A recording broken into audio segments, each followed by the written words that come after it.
Bonjour à tous, aujourd'hui on se retrouve pour la recette de ce superbe gâteau, très simple à réaliser et très bon. Il s'agit juste d'une génoise et d'une mousse à la fraise. Si ça vous tente, suivez-moi, je vous laisse avec les ingrédients.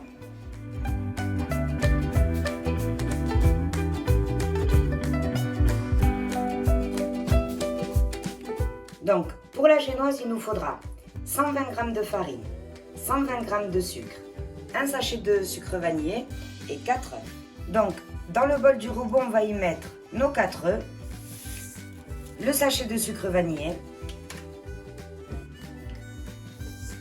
et les 120 g de sucre. Donc, on les place dans le robot avec le fouet et on va battre tout ça pendant 10 minutes à vitesse moyenne.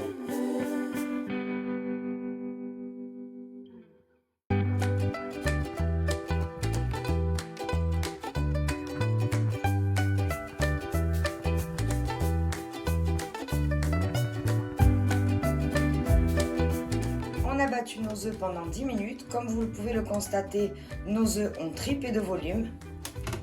Très important aussi, on obtient un joli ruban. Voyez, donc ce qui nous prouve qu'effectivement, ça a bien été monté. Maintenant, ce qu'on va faire,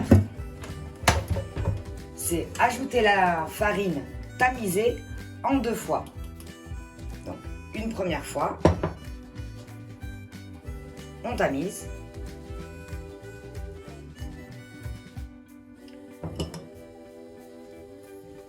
Et on vient incorporer la farine tout doucement, délicatement. Donc, une fois qu'on a bien incorporé la farine tamisée en 2 fois, il ne nous reste plus qu'à le verser dans un moule. Donc, le mien fait 24 cm de diamètre.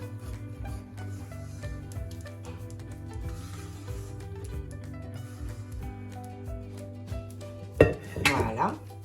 Et on va l'enfourner à 170 degrés pour une durée de 25 à 30 minutes.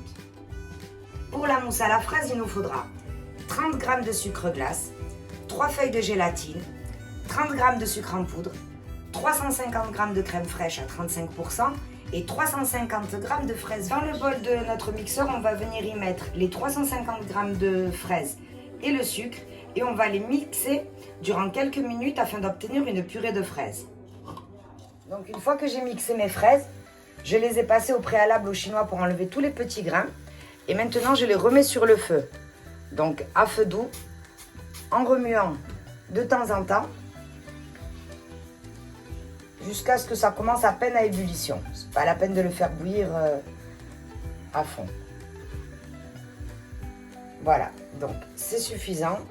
On éteint le feu et hors du feu, on vient y passer les feuilles de gélatine qu'on avait mis au préalable dans un grand bol d'eau froide. On les intègre à notre purée de fraises et on vient mélanger pour bien les incorporer.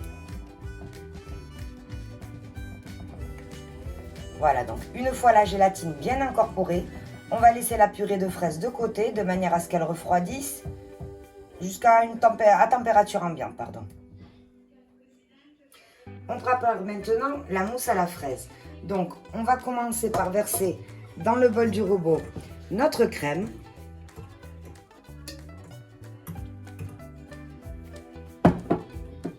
Et on va venir la fouetter à vitesse moyenne.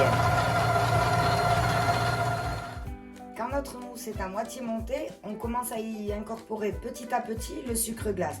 Donc j'avais juste éteint le robot pour vous le dire, sinon vous ne l'aurez pas entendu. Donc c'est reparti.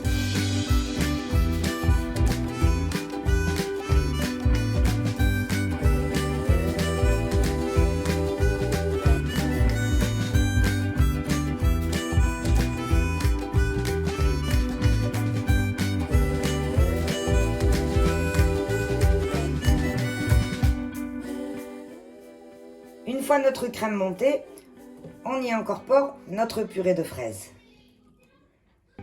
comme ceci et on mélange délicatement.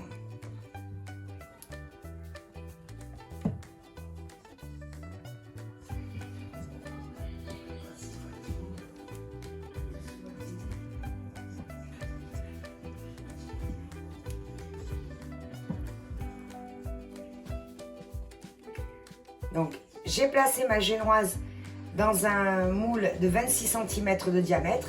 Et maintenant, ce que je vais faire, c'est recouvrir entièrement le gâteau avec la mousse. Voilà, donc en fait, ce que j'ai fait, c'est prendre un moule un peu plus grand que celui dans lequel j'ai fait la génoise, de manière à ce que ma mousse vienne couvrir aussi les contours. Donc soyez bien vigilants quand vous placez la mousse, de bien le mettre sur le côté, de manière à recouvrir entièrement le gâteau. Et voilà, il n'y a plus qu'à le laisser au congélateur toute la nuit. Voilà, donc je viens de sortir mon gâteau du congélateur. Il n'y a plus qu'à passer à la décoration. Et voilà notre gâteau décoré. Donc moi j'ai juste monté une chantilly mascarpone et j'y ai fait des petites fleurs tout autour. Donc si vous voulez savoir comment j'ai réalisé ma chantilly mascarpone, je vais vous laisser une vidéo dans laquelle j'avais mis la recette si vous souhaitez faire exactement la même chose. Sinon, comme je le dis toujours, laissez courir votre imagination. Voilà, j'espère que cette recette vous a plu. Je vous dis à très bientôt.